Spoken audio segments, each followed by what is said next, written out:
Shalom jemaat Tuhan yang terkasih. Haleluya, puji Tuhan, kita bersyukur buat kebaikan Tuhan. Kembali pada pagi hari ini kita masih bisa beribadah secara online. Dimanapun jemaat Tuhan sedang berada sekarang, yang masih mengikuti ibadah online pada pagi hari ini, saya yakin dan percaya bahwa sukacita daripada Tuhan melingkupi jemaat Tuhan sekalian. Amin. Pada pagi hari ini kita akan mulai ibadah kita. Mari kita mau persiapkan hati kita mau bawa hidup kita sebagai persembahan yang terbaik buat Tuhan. Pada pagi hari ini mari kita berdoa. Bapa yang baik yang kami sembah dalam kerjaan Tuhan Yesus yang ada dalam kerajaan sorga, kami bersyukur Tuhan buat kebaikan-Mu Bapa, buat lawatan Tuhan, penyertaan Tuhan. Kembali Tuhan pada pagi hari ini kami boleh beribadah, kami boleh memuji dan membesarkan nama-Mu Bapa. Kami boleh mendengarkan firman Tuhan, itu semua karena kebaikan-Mu, kasih setia-Mu yang begitu besar buat kami. Terima kasih Tuhan Yesus, terima kasih Bapa. Urapi setiap kami ya Tuhan, urapi kami, jamah hati kami Bapa. Kami mau, bahkan kami haus akan Engkau. Kami rindu ya Tuhan, bersekutu dengan-Mu Bapa. Pada pagi hari ini kiranya Tuhan, kami mau memberikan yang terbaik, kami mau mengangkatkan pujian yang terbaik hanya untuk kemuliaan nama-Mu saja Bapa. Terima kasih Tuhan Yesus, sebab Kau yang layak ditinggikan, Kau yang layak diagungkan. Haleluya Yesus, terima kasih Bapa.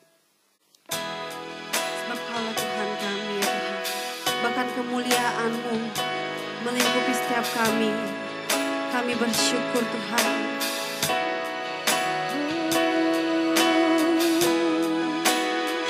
Sama-sama jemaat Tuhan kita mau naikkan pujian ini. Sebab kemuliaan Tuhan memulihkan setiap hati kita. Yesus, kemuliaan-Mu pulihkan hatiku. Yesus, kemuliaan-Mu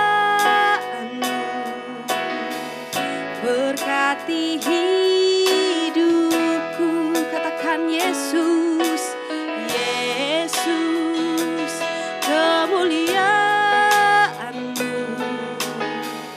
pulihkan hatiku. Yesus, kemuliaan-Mu berkati hidupku. Segala pujian syukur bagi-Mu. Kau hadir dalam hidupku. Kini ku datang sujud di hadapan-Mu, memuji-Mu, menyembah-Mu. Yesus, ku menyembah-Mu. Kami menyembah-Mu Tuhan pada pagi hari ini ya Tuhan.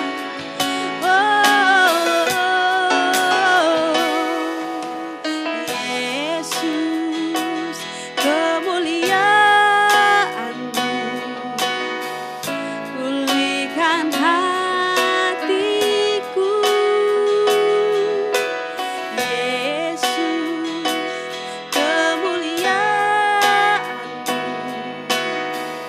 berkati hidupku. Segala pujian syukur bagi-Mu. Kau hadir dalam hidupku. Kini ku datang sujud di hadapan-Mu, memuji-Mu, menyembah-Mu. Yesus, ku menyembah-Mu.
Yesus Tuhan.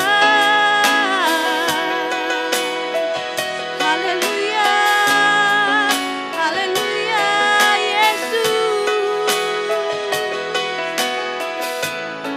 Sebab Kau Allah yang besar Tuhan, ajaib perbuatan-Mu di hidup kami. Yesus Tuhan, Kau Allah yang sanggup melakukan perkara besar di hidup kami Bapa. Dan kami bersyukur buat kebaikan-Mu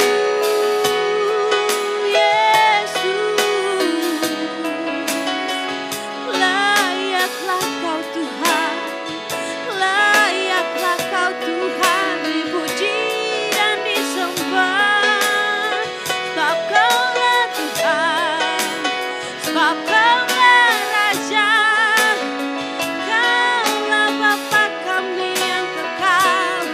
Yesus, terima kasih Bapa, terima kasih Roh Kudus, terima kasih Yesus. Kami bersyukur Tuhan, glory bagi-Mu, glory bagi-Mu. Haleluya Yesus. Kami bersyukur Tuhan Yesus. Sebab Engkaulah Tuhan, sebab Engkaulah Raja, sebab Engkaulah Bapa yang kekal.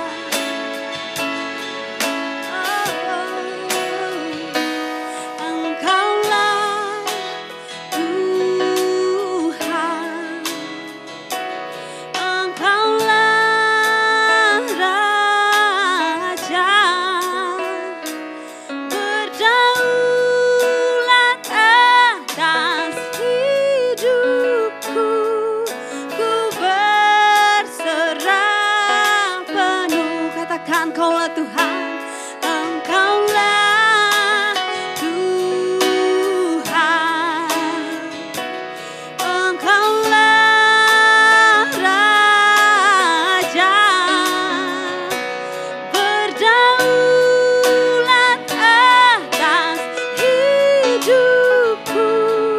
Ku berserah penuh, katakan Kaulah Tuhan, Tuhan, Kaulah Raja, Engkaulah Raja, berdaulat atas hidupku. Ku berserah penuh, Kaulah Tuhan, Engkaulah Tuhan, Engkaulah Raja, berdaulat atas hidupku. Ku berserah penuh, berdaulat atas hidupku. Ku berserah penuh, Kau berdaulat Tuhan, berdaulat atas hidupku. Ku berserah penuh. Haleluya Yesus.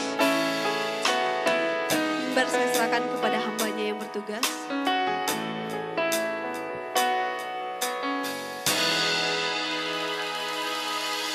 Salam jemaat Tuhan yang terkasih, kita akan belajar firman. Sebelumnya kita mau berdoa dulu. Kita mau tunduk kepala bersama-sama. Jemaat di rumah juga kita berdoa bersama. Bapa dalam surga, di dalam nama Tuhan kami, Allah kami Yesus Kristus, kami mengucap syukur kepadamu pada pagi hari ini. Kembali kami dapat dikuatkan, dimampukan, bahkan kami telah memuji, bahkan saat ini kami mendengar firman-Mu. Urapi kami semua yang ada di rumah, bahkan dimanapun kami berada, bahkan urapi hamba secara khusus, nyatakan kemurahan-Mu, biarlah kehendak-Mu Kau nyatakan, dan apa yang merupakan isi hati-Mu Tuhan Yesus, Engkau nyatakan saat ini melalui hamba yang lemah ini Tuhan. Terima kasih Roh Kudus beracar seluas-luasnya, pada ujungnya Engkaulah dimuliakan. Terpujilah nama-Mu di dalam nama Tuhan kami, Allah kami Yesus Kristus, yang mengucap syukur. Haleluya. Amin. Salam saudaraku, kita mau belajar firman. Kita langsung saja yang saya ambil di dalam kitab Kejadian pasal yang ke-22 ayat 1 sampai ayat 1 dan 2, dan kita loncat ayat 9 sampai 13. Coba tolong. Kejadian pasal 22 ayat 1 sampai 2, demikian firman Tuhan. Setelah semuanya itu Allah mencoba Abraham, ia berfirman kepadanya, Abraham, lalu sahutnya, ya Tuhan, firman-Nya, ambillah anakmu yang tunggal itu yang engkau kasihi, yakni Ishak, pergilah ke tanah Moria dan persembahkanlah dia di sana sebagai korban bakaran pada salah satu gunung yang akan kukatakan kepadamu. Ayat 9, sampailah mereka ke tempat yang dikatakan Allah kepadanya, lalu Abraham mendirikan mezbah di situ, disusun nyala kayu, diikatnya Ishak, anaknya itu, dan diletakkannya di mezbah itu di atas kayu api. Sesudah itu Abraham mengulurkan tangannya lalu mengambil pisau untuk menyembelih anaknya. Tetapi berserulah malaikat Tuhan dari langit kepadanya, Abraham, Abraham, sahutnya, ya Tuhan. Lalu ia berfirman, jangan bunuh anak itu dan jangan kau apa-apakan dia. Sebab telah kuketahui sekarang bahwa engkau takut akan Allah dan engkau tidak segan-segan untuk menyerahkan anakmu yang tunggal kepadaku. Lalu Abraham menoleh dan melihat seekor domba jantan di belakangnya yang tanduknya tersangkut dalam belukar. Abraham mengambil domba itu lalu mengorbankannya sebagai korban bakaran pengganti anaknya. Amin. Saya rasa kita semua sudah paham jalur atau alur daripada yang kita baca ini, kisah daripada Abraham, Ishak anaknya yang dikasihinya, dan Allah menyuruh Abraham untuk mengorbankan Ishak di salah satu gunung yang Allah tunjukkan, itu di Gunung Moria. Nah, kita mau perhatikan kisah ini sangat luar biasa. Ketika Abraham diuji dengan, secara manusia itu begitu berat. Ya, anak yang dinantikannya pada masa tua, ya tentu sangat dikasihinya. Nah, setelah beranjak mungkin remaja, Allah menyuruh mengorbankannya. Ya kan? Nah, kira-kira di luar pemikiran orang normal. Tetapi inilah yang Allah mau lakukan untuk menguji iman daripada Abraham. Pagi hari ini saya beri tema khotbah kita adalah iman, ujian, dan pilihan. Iman, ujian, dan pilihan. Nah, kalau kita bicara kisah daripada Bapak kita Abraham, tentu ini sangat identik atau langsung kita berpikir, wah kalau begitu ini pasti iman, ya, masalah iman yang diuji, iman yang sudah terbukti. Oleh sebab itu, banyak bangsa mengatakan, bahkan mereka menghormati Abraham sebagai bapak daripada orang-orang beriman. Itu tidak salah. Nah, jadi saudaraku yang terkasih dalam Tuhan, ya. Jadi saya katakan kisah Abraham diakui banyak bangsa dan ia mendapat gelar daripada bapak orang-orang beriman. Tentu saudaraku, ini tidak serta-merta Abraham mendapat gelar bapak daripada orang-orang beriman. Tidak serta-merta. Tetapi kalau kita melihat kisah daripada yang kita baca tadi, sekelumit ya, saya tidak usah jelaskan itu, kita mengerti semua. Ya. Ini merupakan satu perjalanan panjang daripada Bapak Abraham. Nah, mulai keluarnya dia dari tempat asal-usulnya yaitu Ur, ke tanah yang Allah akan tunjukkan kepada dia, yaitu tanah Kanaan, walaupun dia tidak akan masuk. Tetapi kita melihat perjalanan begitu panjang, lika-likunya begitu banyak, sampai pada puncaknya, kalau kita melihat di sini, Allah menguji dia untuk meminta anaknya yang dia kasih, yaitu Ishak. Jadi saya katakan, tentu ada alasan. Alasannya sangat jelas dan sudah terbukti dan teruji. Bahkan dikatakan dia adalah bapak orang-orang beriman. Nah, jadi kita memperhatikan di sini ya, 3 hal ini: iman, ujian, dan pilihan. Ya. Nah, ketiga hal ini tentulah sangat berhubungan. Iman bukanlah iman tanpa ujian. Ya kan? Tidak ada iman tanpa ujian. Karena ada ujian, maka di situ ada iman. Dan ujian bukanlah ujian kalau tidak ada atau tidak ada pilihan. Ya, nah itu rentetan. Iman bukanlah iman kalau tidak ada ujian. Ujian bukanlah ujian kalau tidak ada pilihan. Nah itu satu rantai yang tidak bisa terputus antara iman, pilihan, ujian, dan pilihan. Ya, nah, kalau kita melihat kisah Abraham ini, tadi saya katakan dia adalah bapak orang beriman. Imannya sudah bisa dibuktikan dan tidak diragukan lagi. Nah, Abraham begitu diuji.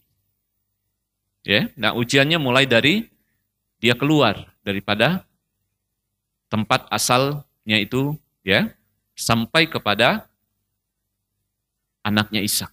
Nah, itu diuji. Secara manusia kita berpikir betapa beratnya pilihan Abraham. Ya kan? Berat. Jadi saya katakan, anak yang dinantikan pada masa tuanya, tentu dia sangat mengasihinya. Dan setelah itu, Allah meminta untuk mengorbankannya.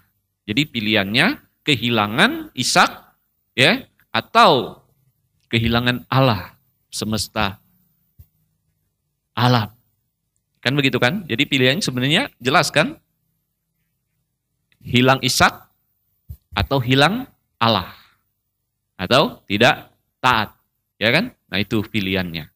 Tapi menarik nanti kita melihat pada akhirnya Abraham tidak kehilangan Ishak dan tidak kehilangan Allah.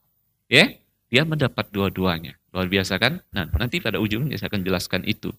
Nah, kita kembali yang pertama adalah iman. Saya rasa kalau kita bicara iman kita sudah mengerti semua. Ibrani 11 ayat 1 dikatakan iman adalah dasar dari segala sesuatu yang kita harapkan dan bukti daripada yang tidak terlihat. Itu iman. Nah, tetapi iman di sini kita berbicara orang. Ya, kita bicara orang, yaitu orang beriman. Nah, kalau kita tadi iman sudah ya, suatu yang kita harapkan dan bukti yang tidak kelihatan. Nah, kalau kita bicara iman seseorang, ya, artinya ya, orang beriman artinya orang yang percaya total atau menyerahkan segenap hidup kepada yang dipercayai, yaitu Tuhan Allah semesta alam, yaitu Tuhan Yesus Kristus. Jadi kalau kita bicara orang beriman, Abraham kan orang beriman, bapak orang beriman. Ya, Abraham percaya kepada Allah, pencipta Yahweh pada waktu itu. Nah, kalau saat ini kita dikatakan orang beriman, tentu sama. Kita juga percaya kepada Allah pencipta kita melalui Tuhan Yesus Kristus. Dalam arti di sini, percaya menyerahkan hidup sepenuhnya, seperti Abraham. Jadi Abraham taat total menyerahkan hidupnya. Allah mau ngapain, dia kerjakan. Nah itulah definisi orang beriman. Walaupun dia belum melihat, walaupun dia belum bisa membayangkan apa yang akan dia terima, apa yang akan terjadi, ia tidak pusingkan itu. Karena ia percaya kepada yang memberi perintah. Karena dia percaya kepada Allah yang memilikinya. Oleh sebab itu dia taat. Dia lakukan percaya sepenuhnya dalam arti total atau utuh. Nah, itu yang dimaksud dengan iman. Saya rasa untuk ini gampang kita untuk mengerti masalah iman. Nah, berikut yang kedua kita melihat adalah ujian. Ya, tadi saya katakan tanpa ujian tidak ada iman. Jadi iman harus dibuktikan, yaitu dengan ujian. Jadi saudaraku yang terkasih, kalau Abraham diuji, jadi saya katakan Abraham diuji mulai dari keluarnya dia dari kampung halamannya, sampai kepada puncaknya dikatakan untuk mengorbankan Ishak. Sebagaimana yang Allah perintahkan kepada dia. Nah saudaraku yang terkasih, kalau kita bicara ujian tidak bisa tidak. Jadi kalau kita bicara iman, tentu pasti ada ujian. Jadi saya katakan tidak mungkin ada iman tanpa ujian. Mengapa? Karena ujian itulah yang akan menentukan, yang akan membuktikan iman seseorang. Ya? Nah jadi jelas, kalau kita mengatakan bahwa kita adalah orang-orang beriman, kita juga tidak lepas daripada ujian. Ya? Nah, mungkin kita tidak sadar secara langsung atau tidak langsung kita sedang diuji. Ya, saya mau beritahu kehidupan kita sehari-hari kita diuji. Mungkin kelihatannya begitu nyata atau kelihatannya tidak begitu nyata. Tetapi jelas kehidupan orang-orang percaya, orang beriman itu dihadapkan dengan ujian. Ya? Nah, jadi saudaraku yang terkasih, tidak bisa kita mengatakan aku tidak mau diuji. Aku tidak kuat, aku takut, dan sebagainya. Tidak bisa. Jadi itu harus dinyatakan. Karena apa? Ya, di balik ujian itu, kalau kita lihat di dalam 1 Petrus pasal 1 ayat 6 dan 7, tolong dibaca. 1 Petrus pasal 1 ayat 6 sampai dengan 7, demikian firman Tuhan. Bergembiralah akan hal itu, sekalipun sekarang ini kamu seketika harus berduka cita oleh berbagai-bagai pencobaan. Maksud semuanya itu ialah untuk membuktikan kemurnian imanmu, yang jauh lebih tinggi nilainya daripada emas yang fana, yang diuji kemurniannya dengan api, sehingga kamu memperoleh puji-pujian dan kemuliaan dan kehormatan pada hari Yesus Kristus menyatakan dirinya. Amin.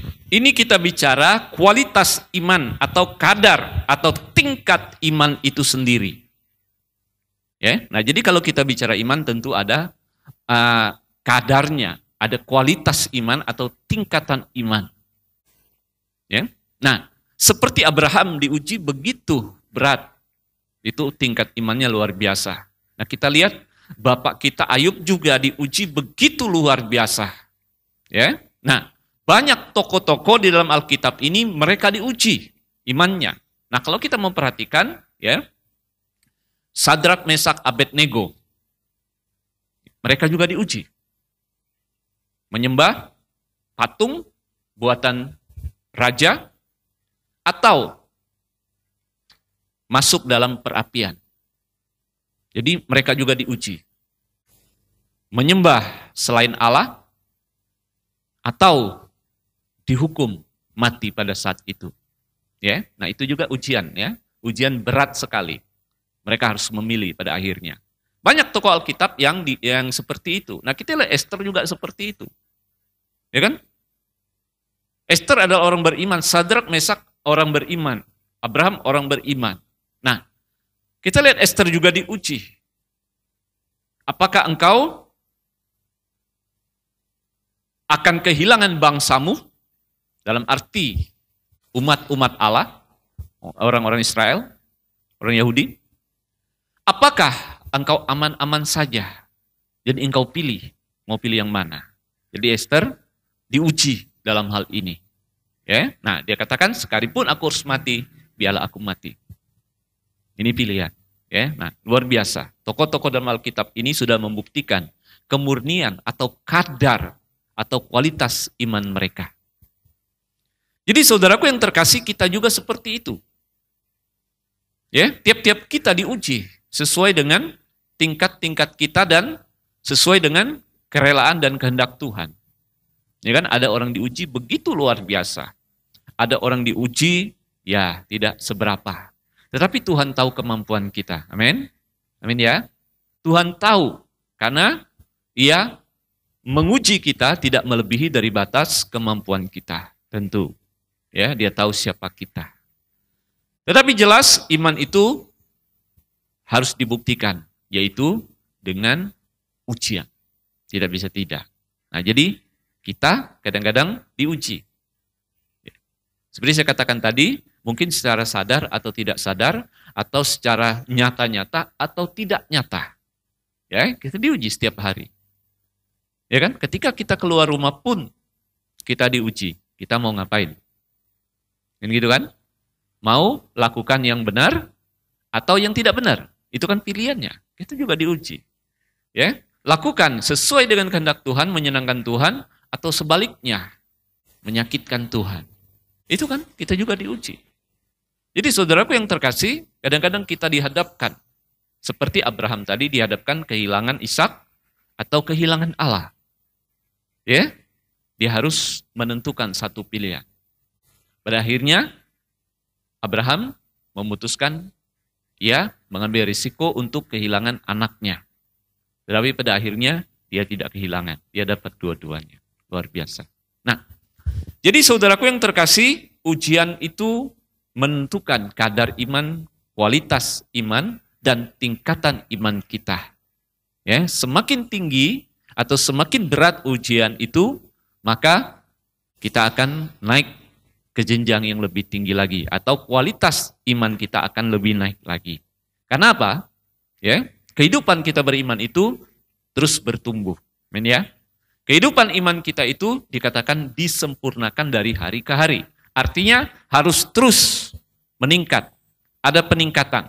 Ya, tidak datar atau turun. Justru itu tidak dikehendaki. Jadi kadar iman kita dari hari ke hari dalam hal kita mengiring Yesus, ya, percaya kepada Yesus itu harus naik atau bertumbuh. Nah, itulah diuji dengan ujian-ujian sehingga kita naik ke jenjang yang lebih tinggi, kita lebih disempurnakan lagi, kita lebih memiliki pertumbuhan iman yang lebih besar atau yang lebih tinggi lagi. Amin ya. Nah, itu ujian. Nah, jadi saudaraku, kita lihat yang ketiga di sini pilihan. Tadi saya katakan tidak ada ujian tanpa pilihan. Jadi ujian itu pasti pilihan. Ya kan? Kalau kita sekolah dulu, ada kan istilah pilihan kan? Pilihan ganda kan? A, B, C, D. Gitu ya. Nah, itu pilihan kan? Sebenarnya ngisi juga, jawab juga pilihan. Kamu mau jawab atau tidak? Begitu kan? Kamu mau jawab yang benar atau tidak? Itu kan pilihan juga kan? Nah, istilahnya ujian itu pasti ada pilihan.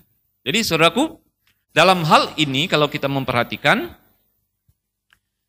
menentukan seseorang itu lulus atau tidaknya ujian iman, itu adalah pilihan.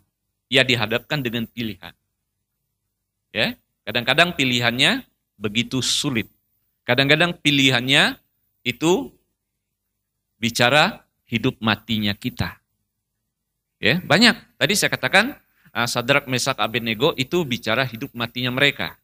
Esther itu bicara hidup matinya mereka. Ya kan? Nah, banyak lagi para rasul juga ini bicara hidup matinya mereka. Ya kan? Mereka dihadapkan dengan pilihan. Ya kan? Mau hidup layak atau ambil risiko nyawa gantinya ikut Tuhan. Itu kan? Itu pilihan. Jadi pilihan iman. Jadi tidak bisa tidak ada pilihan, pasti ada pilihan. Jadi Pilihan adalah bagian daripada ujian. Di mana tadi saya katakan kita dihadapkan taat atau tidak, ya, taat atau tidak, berkenan atau tidak kepada Tuhan. Kan gitu kan? Kadang kita diuji, kau mau taat atau tidak? Ya kan? Kau mau berkenan atau tidak di hadapan Tuhan? Tadi saya katakan. Mengapa kita harus diuji? Mengapa Abraham harus diuji? Mengapa tokoh-tokoh Alkitab harus diuji? Ya kan? Termasuk Adam juga harus diuji. Adam tidak lulus. Nah, karena kita diberi hak untuk memilih atau kehendak bebas atau free will. Allah tidak memaksa-maksa kita. Jadi silakan kau pilih. Tapi Tuhan sudah beri kita petunjuk. Tuhan sudah ingatkan kita. Tuhan sudah beritahu kita. Demikian dia sudah beritahu Adam kan? Pasti dia beritahu. Tidak mungkin tidak. Demikian juga kita sudah diberitahu melalui firman-Nya, melalui Alkitab. Kita sudah beritahu. Ketika kita dihadapkan dengan pilihan. Ya kan? Nah, sekarang engkau mau pilih yang mana? Tadi saya katakan, engkau pilih taat atau tidak. Ya, seperti Abraham, taat atau tidak. Ya kan? Pilih berkenan atau tidak berkenan. Ya kan? Nah, itulah pilihan namanya.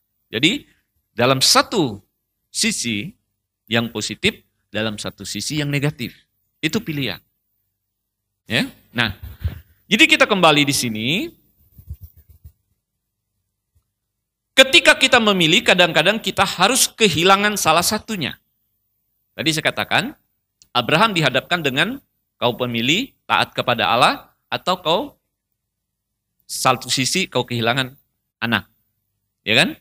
Sadrak, Mesak, Abednego, satu sisi engkau akan tetap hidup. Tetapi pilihannya engkau akan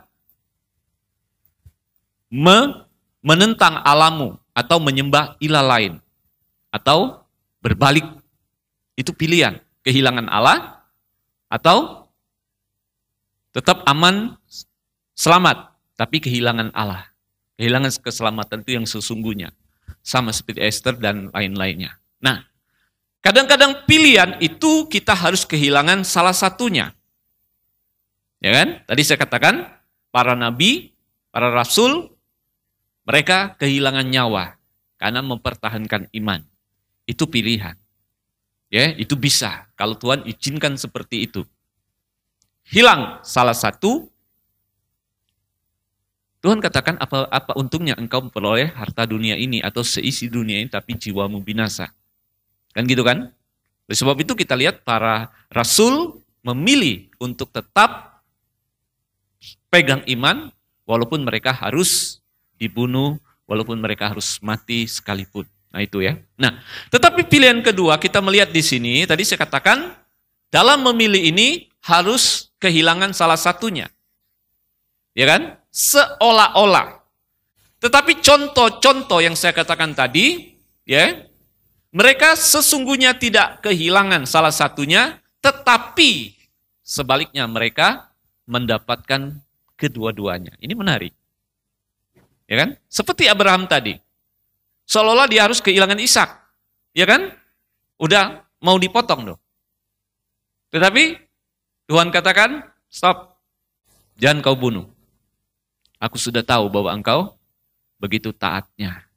Kan gitu kan? Nah, akhirnya Abraham tidak kehilangan Ishak. Betul kan? Ya.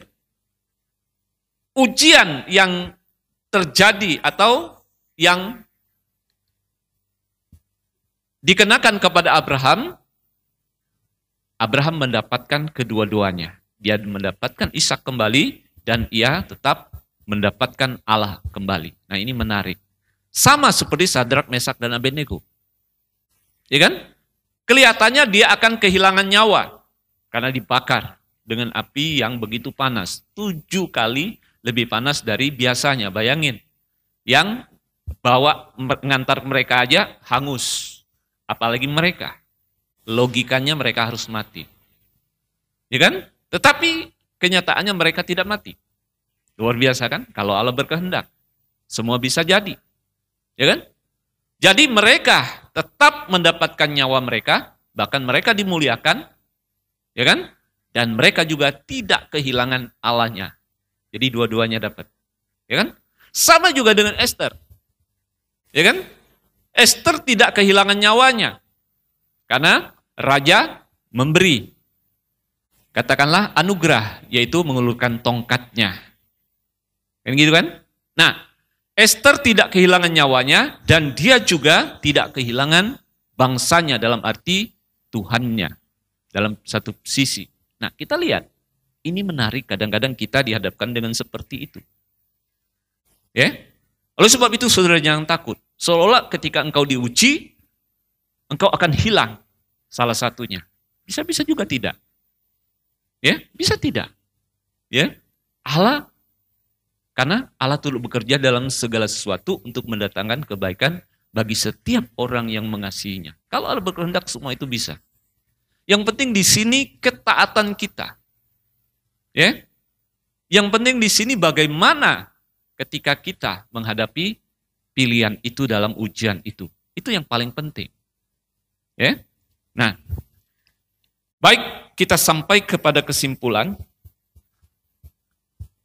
Marilah kita, Filipi 2:12, marilah kita memelihara iman kita senantiasa taat, tetap kerjakan keselamatan dengan takut dan gentar. Nah ini penting ya, Paulus ingatkan. Marilah kita kerjakan iman kita itu, versi bebasnya, dengan takut dan gentar. Artinya dalam hidup kita mengiring Yesus, dalam hidup kita beriman, kita harus memeliharanya baik-baik. Sampai Paulus katakan dengan takut dan gentar. Artinya tidak main-main. Ya, serius. Menjaganya.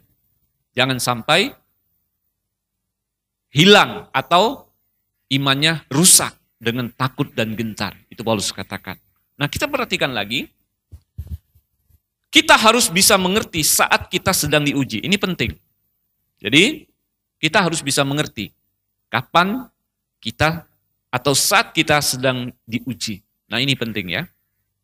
Ketika orang tidak tahu dia sedang diuji, dia sulit untuk bisa memilih yang benar.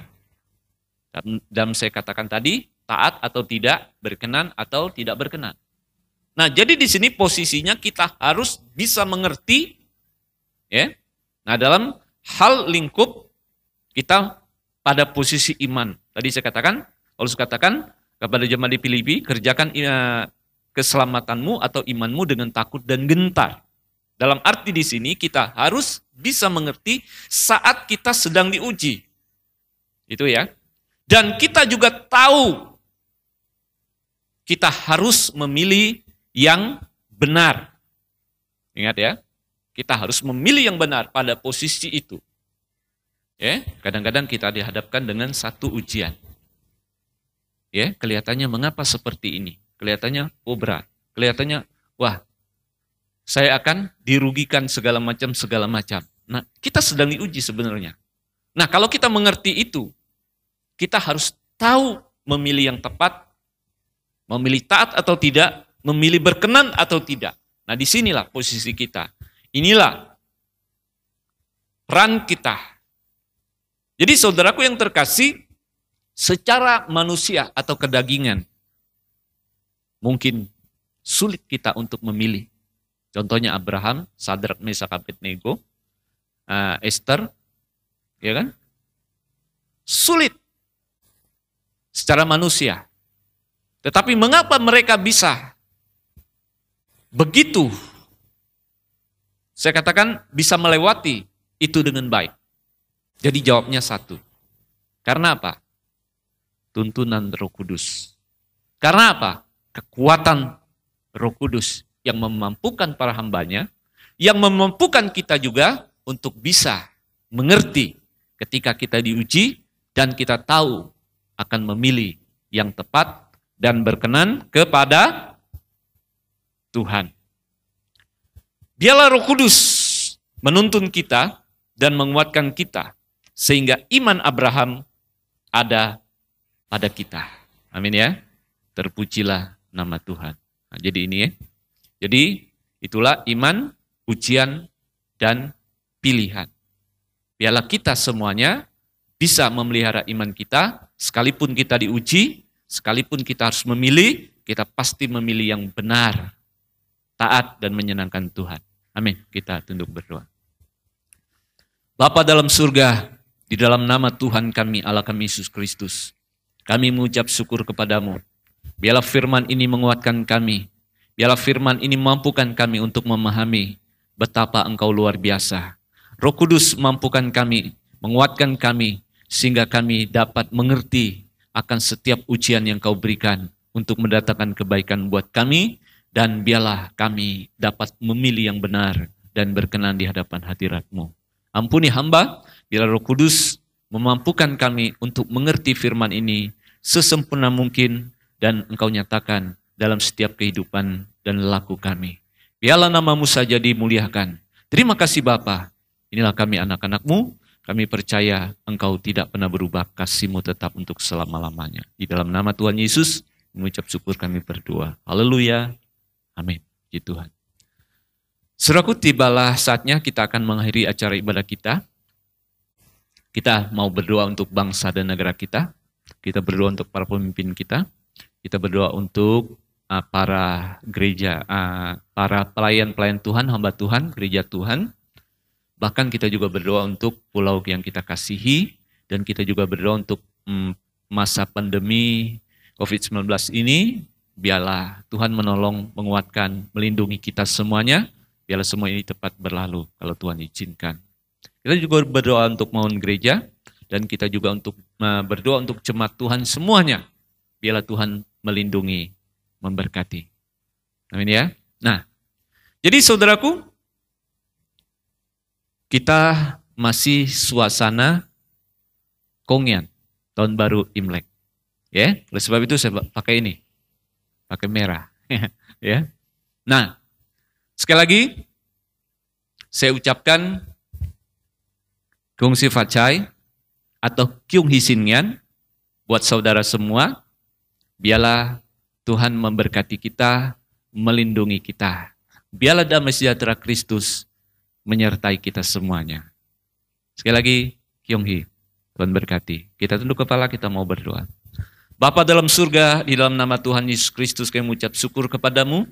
Kami berdoa buat bangsa dan negara kami. Kami percaya kasih-Mu yang luar biasa buat bangsa dan negara kami. Buat para pemimpin kami semuanya. Biarlah mereka dapat memimpin kami semuanya dengan penuh hikmat, akal budi, dan takut akan Engkau.